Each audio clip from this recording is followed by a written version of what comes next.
प्यारे विद्यार्थियों नमस्कार। एसबीडी गवर्नमेंट कॉलेज सरदारशहर के यूट्यूब चैनल में आपका स्वागत है। आज अपने इनकम टैक्स के ही जो है सैलरी का जो पहले अपने सैलरी के लगातार वीडियो बना रहे हैं, उसी क्रम में आज अपने सैलरी का एक न्यूमेरिकल क्वेश्चन हल करेंगे, जिससे आपकी जो है प्रैक्टिकल कंसेप्ट क्लियर हो कि कैसे जो है पेपर में सैलरी का न्यूमेरिकल क्वेश्चन अपने को हल करना है। तो न्यूमेरिकल क्वेश्चन आपकी जो स्क्रीन पर आ गया है, अपने इसको एक एक पॉइंट करके पढ़ेंगे, समझने का प्रयास करेंगे। श्री चटर्जी 1991 से जयपुर की एक टेक्सटाइल कंपनी में सहायक प्रबंधक के पद पर कार्यरत है। जयपुर की टेक्सटाइल कंपनी यानी प्राइवेट कंपनी में ये नौकरी करते हैं। शुद्ध वेतन 80,000 रुपये है, जिसमें से कटौतियाँ की गई हैं। स्रोत पर आयकर TDS 6,000 रुपये, प्रमाणित भविष्य निधि में अंशदान 9,000 रुपये, वेतन के 5% की दर से बंगले का किराया जो है वो इनका काटा गया है। तो इसके बाद इनको 80,000 रुपये वेतन जो है प्राप्त हुआ है। उसके बाद कह रहा है महंगाई भत्ता यानी DNS अलाउंस इनको 1,000 रुपये प्रति महीना मिलता है। इसमें से 200 रुपये प्रति माह सेवानिवृत्ति लाभों के काम आता है। केवल 200 रुपये ही सेवानिवृत्ति लाभों में काम आता है। इसका उपयोग अपने करेंगे तब जब अपने को इसका मकान किराया भत्ता या जो है मुफ्त मकान की सुविधा का मूल्यांकन करेंगे, तब अपने को इसकी ज़रूरत पड़ेगी कि कितना जो है सेवानिवृत्ति लाभों में काम आता है। तो 200 रुपये ही इसमें सेवानिवृत्ति के लाभों में काम आता है।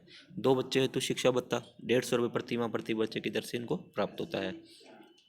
और ये आपको बताया था मैंने नियम बढ़ाते टाइम कि भाई 100 रुपये प्रति बच्चा प्रति माह की दर से 2 बच्चों के लिए कर मुक्त होता है। उसके अलावा जो है वो टैक्सेबल होगा। बिक्री पर कमीशन इनको 10,000 रुपये प्राप्त हुआ है। बिक्री पर कमीशन प्राप्त हुआ है, वो सैलरी हेड में टैक्सेबल है। मनोरंजन भत्ता इनको 700 रुपये प्रति माह की दर से प्राप्त हुआ, यानी कुल 8400 रुपये, 12 सात 8400 रुपये इनको मनोरंजन भत्ता प्राप्त हुआ है। चूँकि प्राइवेट कंपनी में कार्यरत हैं, इसलिए मनोरंजन भत्ते पर इनको कोई छूट नहीं मिलेगी, सारा का सारा टैक्सेबल होगा। कार्यालय कार्य हेतु यात्रा के लिए भत्ता इनको 30,000 रुपये मिला है। कार्यालय कार्य के लिए जो अगर यात्रा भत्ता मिलता है तो वो कर मुक्त होता है, लेकिन वो खर्च हो जाए तो इनका जो वास्तविक व्यय वो 22,000 का बता रहा है, यानी 8,000 रुपये यहाँ पे ये टैक्सेबल हो जाएगा। नियोक्ता द्वारा 5,000 रुपये मूल्य का कपड़ा उनको मुफ्त दिया गया है। मान लीजिए 5,000 रुपये गिफ्ट दिया गया है, तो 5,000 रुपये तक का गिफ्ट आपको बताया मैंने कर मुक्त होता है। उसके बाद वे कंपनी के मकान में रहते हैं जिसका उचित किराया 1,500 रुपये प्रति माह है। उचित किराए से कोई मतलब नहीं है। कंपनी ने उन्हें एक चौकीदार एक रसोइया दे रखा है, जिसमें से प्रत्येक का 400 रुपये प्रति माह का भुगतान कंपनी द्वारा किया जाता है। तो जो किराए के मकान की सुविधा का मूल्यांकन अपने नियमानुसार ही करेंगे, उचित किराए से यहाँ कोई मतलब नहीं है। और 400 रुपये प्रति महीने की दर से चौकीदार को भुगतान कर रहे हैं और 400 रुपये रसोई को कर रहे हैं, तो ये 12 चौक 4800 रुपये ये जो भुगतान किया जा रहा है नियोक्ता द्वारा, वो पूरा सुविधा का मूल्य माना जाएगा। उसके बाद कंपनी ने उनको 1.8 लीटर क्षमता की कार कार्यालय व निजी प्रयोग के लिए दे रखी है। कार के खर्चों का भुगतान कंपनी द्वारा किया जाता है। तो यहाँ पे अपने कार की सुविधा का मूल्यांकन करेंगे। तो अपने अब पॉइंट टू पॉइंट चलते हैं, इसको हल करते हैं क्वेश्चन को। इसमें अच्छा एक चीज़ और है इसमें, प्रमाणित भविष्य निधि में नियोक्ता का अंशदान 7,000 रुपये। प्रमाणित भविष्य निधि में जो अंशदान होता है वो तो कर मुक्त होता है, लेकिन भविष्य निधि में इसको 13% की दर से ब्याज मिल रहा है। अगर ब्याज 13% की दर से मिल रहा है, ब्याज आपको बताया तो 9.5% के ज़्यादा मिल रहा है, तो वो टैक्सेबल होगा। तो 9.5 से ज़्यादा जितना भी होगा इसका वो टैक्सेबल होगा, और 9.5 तक जो है टैक्स फ्री होगा। उसके बाद है क्वेश्चन में कह रहा है ये उसके जो है 13% की दर से 16,250 रुपये ब्याज के जमा किए हैं। उसके बाद कह रहे हैं उसके नियोक्ता ने उनके फ्रांस में चिकित्सा के 80,000 रुपये, फ्रांस में चिकित्सा विदेश में चिकित्सा के लिए 80,000 रुपये, इस हेतु 15,000 रुपये यात्रा के और वहाँ ठहरने के वह 25,000 का भुगतान किया गया। देखो विदेश में जब कोई चिकित्सा के लिए भुगतान करते हैं तो मैंने आपको बताया था कि भाई चिकित्सा पर जो खर्च होता है वो जो है कर मुक्त होता है, और वहाँ पर रहने और ठहरने का जो खर्चा होता है वो भी कर मुक्त होता है। यात्रा का खर्चा भी कर मुक्त होता है जब कर्मचारी की जो कुल आय 2 लाख से कम हो। तो यहाँ अपने को नज़र आ रहा है कि इनकी आय 2 लाख से ज़्यादा ही होगी। अब आगे अपने देख लेंगे, और 2 लाख से ज़्यादा है तो ये टैक्सेबल हो जाएगा, यात्रा का खर्चा टैक्स फ्री नहीं होगा। उसके बाद उन्होंने अपने नियोक्ता से 1,20,000 रुपये का ऋण 1 अगस्त 19 को दुपहिया वाहन क्रय करने के लिए खरीदा। स्वर्ण आभूषणों को गिरवी रखकर 4% वार्षिक ब्याज दर पर लिया, जिसका भुगतान 2030 में करेंगे। दोपहिया वाहन क्रय करने हेतु लिए गए ऋण पर भारतीय स्टेट बैंक की ब्याज की दर जो 17.6% है। तो यहाँ मैं आपको बताऊँ जो SBI की ब्याज दर है उसी पर जो सुविधा का मूल्य माना जाता है, लेकिन चूंकि 4% तो ये दे रहा है, तो बची हुई राशि के लिए जो ब्याज बनेगा वो ब्याज की राशि यहाँ पे टैक्सेबल होगी। नीचे ये कह रहा है कि कर निर्धारण वर्ष 2021 के लिए उनकी वेतन शीर्षक की आय की गणना यहाँ मानते हुए कीजिए। इस निर्धारण वर्ष के लिए अन्य शिक्षकों की कर योग्य आय उनकी जो है 1.5 लाख रुपये है। तो अन्य शिक्षकों से तो 1.5 लाख है और वेतन से है वो अलग है, तो कुल तो इसकी 2 लाख से ऊपर ही है। तो इसका मतलब वो चिकित्सा के जो यात्रा के खर्चे हैं वो टैक्सेबल होंगे, टैक्स फ्री नहीं होंगे, क्योंकि इसकी कुल आय 2 लाख से ऊपर निकल गई है। यह भी मान लीजिए कि 2001 की जनगणना के अनुसार जयपुर की जनसंख्या 26 लाख जो है जयपुर की जनसंख्या। इसका मतलब ये है कि जनसंख्या 26 लाख से ऊपर है, तो मकान की सुविधा का जब उन्हें मूल्यांकन करेंगे तो कितना लगेगा, 15% जो है वेतन का 15% जो सुविधा का मूल्य माना जाएगा। अब अपने एक एक करके इसकी जो है अपने इसको हल करते हैं। ये हल भी आपके सामने मैं ले आया हूँ।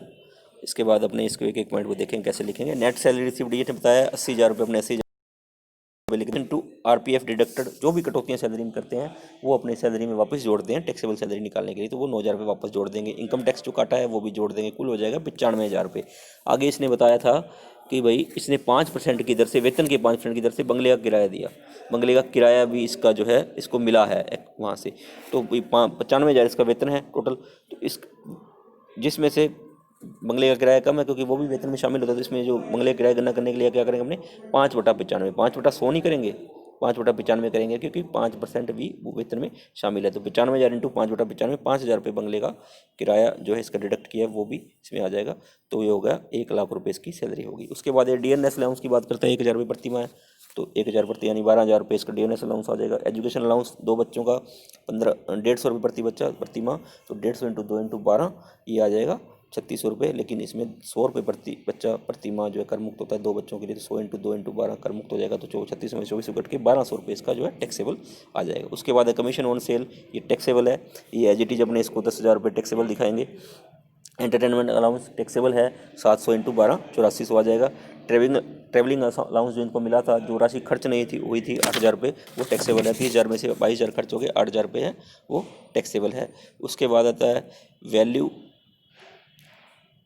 क्लॉथ जो फ्री दिए हैं इसने, मैंने बताया था ये तो मुक्त कर मुक्त है, 5,000 रुपये तक कर मुक्त होता है, इसको लिखो भले ना लिखो, तो ये कर मुक्त है। उसके बाद है अनफर्निश्ड हाउस की वैल्यू की गणना अपने को करनी है। इसने वेतन का जो है 15% लेंगे, क्योंकि जयपुर की जनसंख्या इसने 26 जो है लाख बताई है, तो वेतन का 15% होगा। इसमें क्या क्या शामिल अपने करेंगे ये अपने देखना है। एक तो इसमें जो वेतन प्राप्त हुआ है 1 लाख रुपये, 1 लाख रुपये अपने वेतन प्राप्त हुआ है वो शामिल करेंगे। एक जो है बत्तों की कर योग्य राशि इसमें शामिल करते हैं, तो ये 1 लाख के अलावा अपने इसमें जो है 1,200 रुपये अपने शिक्षा भत्ता की जो ये कर योग्य राशि है वो शामिल करेंगे। उसके अलावा महंगाई भत्ते की केवल वो राशि इसमें शामिल करेंगे जो सेवानिवृत्ति लाभों के लिए गिनी जाती है। तो यहाँ पे इसने बताया था 200 रुपये प्रति माह सेवानिवृत्ति लाभों के लिए, तो 2400 रुपये महंगाई भत्ते की राशि शामिल करेंगे। और 1,24,000 1,200, इसके अलावा 10,000 रुपये बिक्री पर कमीशन है वो भी इसमें शामिल करेंगे, वो भी टैक्सेबल है। और मनोरंजन भत्ते की राशि 8400 है वो भी इसमें शामिल करेंगे। इसके अलावा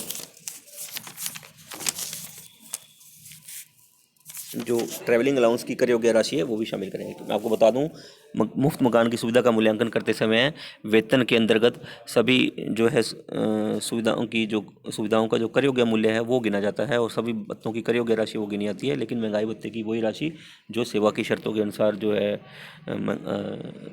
सेवानिवृत्ति लाभों के में वेतन गिनी जाती है वही गिनी जाती है। तो इसमें 200 रुपये केवल सेवानिवृत्ति लाभों के लिए वेतन गिना जाता है, तो 200 ही अपने शामिल करेंगे। 200 इंटू 12 2400 रुपये महंगाई भत्ता शामिल करेंगे, तो कुल हो जाएगा ये 1,30,000 रुपये। तो सुविधा का मूल्य हो जाएगा अपना 1,30,000 का जो है 15%, यानी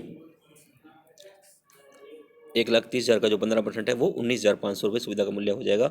और इसमें ऊपर अपने दिखाया था बंगलों का रेंट जो 5,000 रुपये ये काट रहा है, तो 5,000 रुपये इसमें से ये भुगतान इसने कर दिया, तो 19,500 माइनस 5,000 हो जाएगा, 14,500 जो सुविधा का मूल्य हो जाएगा। उसके बाद है value of facility of cook, जो भुगतान नियोक्ता कर रहा है 400 into 12 4800। Value of watchman facility 400 into 12 4800 हो गया, ये भी हो जाएगा। वैल्यू ऑफ कार फैसिलिटी, तो इसमें 2400 रुपये प्रति माह की दर से अपने कार की फैसिलिटी का इसने मूल्यांकन किया है। 28,800 रुपये अपने इसको जो सुविधा का मूल्य यहाँ पे माना जाएगा। ठीक है, क्योंकि कार जो है 1.8 लीटर से ज़्यादा क्षमता की है, तो यहाँ पे 2400 रुपये जो है अपने प्रति माह मानेंगे। लेकिन इसके लिए अपने ये है कि अगर चालक साथ में दे तो चालक का भी इसमें जो 900 रुपये वो जुड़ जाता है, लेकिन यहाँ पे चालक नहीं, इसने चालक की सूचना नहीं, तो हमने ये माना कि चालक इसमें साथ में नहीं है, तो 2400 प्रति माह के हिसाब से 1.8 लीटर क्षमता की कार है, तो 2400 प्रति माह के हिसाब से 12 महीने का 28,800 रुपये मूल्य इसमें शामिल करेंगे। एम्प्लॉयर कंट्रीब्यूशन टू RPF है 7,000 रुपये। RPF में जो है कंट्रीब्यूशन है वो टैक्स फ्री होता है, लेकिन इसमें जो ब्याज इसको मिला है 16,250 रुपये, जो 13% की दर से, उसमें से केवल 9.5% की दर से जो ब्याज होता है वही टैक्स फ्री होता है। उसके अलावा जो है बचा हुआ ब्याज है वो टैक्सेबल होगा। तो 9.5% की गणना, एक्स्ट्रा ब्याज की गणना करने के लिए अपने क्या करेंगे, 9.5/13 इंटू 16,250 यानी 11,875 रुपये आ जाएगा जो ये ब्याज, ये टैक्स फ्री है। तो बचा हुआ 4375 रुपये जो है वो अपना टैक्सेबल होगा। उसके बाद आ गया ट्रैवलिंग अलाउंस, ट्रैवलिंग एक्सपेंसेस। तो ये बताया कि इसकी कुल आय जो 2 लाख से ज़्यादा है, मैंने आपको बता दिया। तो 15,000 रुपये के जो विदेश की यात्रा के हैं जो, वो यहाँ टैक्सेबल होंगे, तो वो अपने इसमें शामिल करेंगे। आगे ये लास्ट में इसने बताया है कि इसने 1,20,000 का लोन लिया है। कब लिया है लोन? ये 1 अगस्त को। तो लोन की सुविधा जो है उसका टैक्सेबल होती है, इसके ऊपर जो इसका ब्याज है जो वो टैक्सेबल माना जाएगा। लेकिन इसमें 4% की दर से ब्याज इसने भुगतान कर दिया, और ब्याज की दर जो SBI की है वो 17.6% है। तो 17.6 माइनस 4 यानी 13.6 की दर से ये जो है इसके ऊपर ब्याज लगाना है 8 महीने का, क्योंकि इसने 1 अगस्त को लिया तो 8 महीने बनेंगे। तो 1,20,000 इंटू 13.60% इंटू 8/12, ये 10,880 रुपये ये ब्याज की राशि आ जाएगी जो यहाँ टैक्सेबल होगी। तो कुल इसकी ग्रोस सैलरी हो जाएगी 2,22,755 रुपये। इसमें से अपने स्टैंडर्ड डिडक्शन घटाएंगे धारा 16 IA के तहत, वो 50,000 रुपये सैलरी में से मिलती है, वो घटाने के बाद total taxable income from salary आ जाएगी 1,72,755 रुपये। तो इस प्रकार आपने देखा कि अपने ये न्यूमेरिकल क्वेश्चन हल किया पेपर में। ठीक ऐसा ही न्यूमेरिकल आता है, मतलब इससे मिलता जुलता न्यूमेरिकल आता है। आपको इसके लिए क्या है कि सैलरी के जो सारे रूल मैंने आपको पढ़ाए हैं उनको बार बार सुनना है, PDF भेजिए, उसमें से रूल्स पढ़ने हैं, बुक में से रूल पढ़ने हैं। जितने आप रूल को पढ़ोगे उतने अपने रूल याद होंगे, और आप क्वेश्चन हल करते समय उनका उपयोग कर पाओगे, तो आप सही क्वेश्चन जो है हल कर पाओगे। आशा आपको वीडियो पसंद आया होगा। आगे अपने एक नई वीडियो के साथ फिर मिलेंगे, तब तक के लिए नमस्कार।